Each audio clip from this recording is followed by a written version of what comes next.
Hello, magandang hapon po sa inyong lahat. Nandito po tayo sa Pulong Masle. Ito po yung bahay na para papatingin ko meron pong body spirit o mga anumang laman lupa o anumang masamang espiritu. Sisilipin ko lang at titingnan ko po ito. Nandito po tayo sa ibang bahay. Mag-insenso po tayo ng bahay. Pero napakalaki po talaga ng bahay nito. May nakikita daw sila dito naglalakad ng babae. Tapos dito po may malaking puno doon. Ito po yung bahay na yung sensual. May nangagataso. May puno. Nakita ko laki. Nagparamdam na sila lahat. Yung puno nakaiga. May kanto. Malalaking puno. Maraming salamat. Okay na. Hello, magandang gabi po sa inyong lahat. Nandito na ako. Maraming salamat kasi po kanina sinervice po ako para mag-insenso. Kaso, tinignan ko lang po yung bahay doon sa kanila. Marami po talaga nakatira. Napakalaki po talaga ng bahay. Pero sa susunod na vlog ko na lang po yun ayusin. Yung pag-insenso para tabo yung mga mas body spirit. Pero kasabay po niyang binigay sa akin, taga ibang bayan po to. Binigyan po ako ni Kuya Eric So.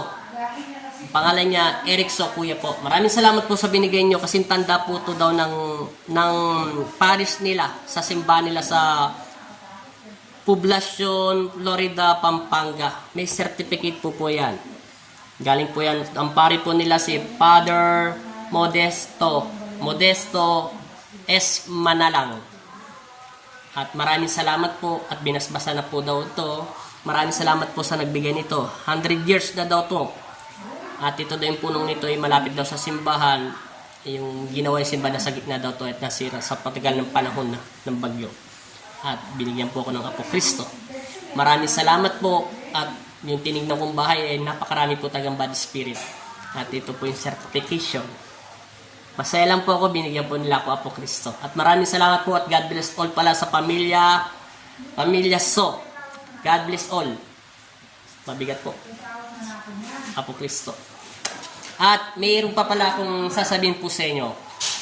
Mega shoutout muna po pala tayo sa lahat ng taga Toronto, Canada, taga Saudi, taga Iloilo, taga Pangasinan, taga Maynila, Cavite, taga Laguna, Bataan, at Olongapo.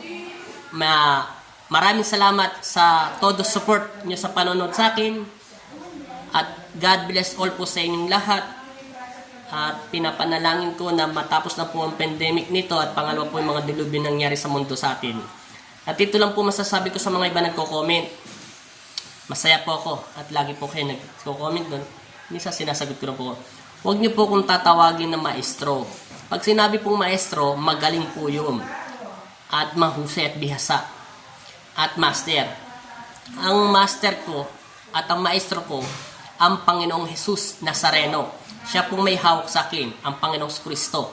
Siya po yung nagbibigay sa akin ng kakayahan at kapangyarihan paggamot sa espiritual ng mga tao sa anumang karamdaman, kulam, palipad hangin, o barang, o mga, kahit ano pong sakit, basta nagugulat ako kung paano po sila gumagaling sa mapagpalang kamay ni Jesus na pinagkalob sa akin. Yun lang po masasabi ko sa inyo. Kasi masagwa po. Kaya po ako tinawag dito na Apo Andy sa Pampanga. Kasi po ang tawag sa mga manggagamot na Apo Andy, mananulu po yun. Ibig sabihin ng Apo, ginagalang daw po at konting respeto para sa mga manggagamot. Lahat po ng manggagamot dito sa Pampanga, ang tawag po ay Apo. Depende kung ano pong pangalan nila. Yun. Kasi mahirap po banggitin yung pangalan na Andy. Kaya ginawa nila Apo Andy. Andy. At yun lang po. Isang simpleng manggagamot lang po ako. At instrumento lang po ako ng Panginoong Kristo. Instrumento lang po ako ng Pong Jesus Nazareno. Ayaw ko po kasi tinatawag ng master eh. Pasyensya na po kayo sa mga nanonood sa akin dyan. Huwag niyo na po akong tawagin ng master. Balang araw ituturo ko rin. At magtuturo din ako dito. Sa video ito, paano paggagamot sa spiritual ng Panginoong Kristo. Basta't linisin muna yung isip at puso. Alisin ang galit ko anumang iniisip sa ating kapwa. Nawa ang Panginoong Kristo ang maghari sa ating mundo. Yun lang po at maraming salamat po sa inyong lahat at mega shoutout At susunod na araw ay mag-iinsenso po ako. Napakarami po talaga. At maraming salamat po sa lahat ng susuport sa akin. At God bless.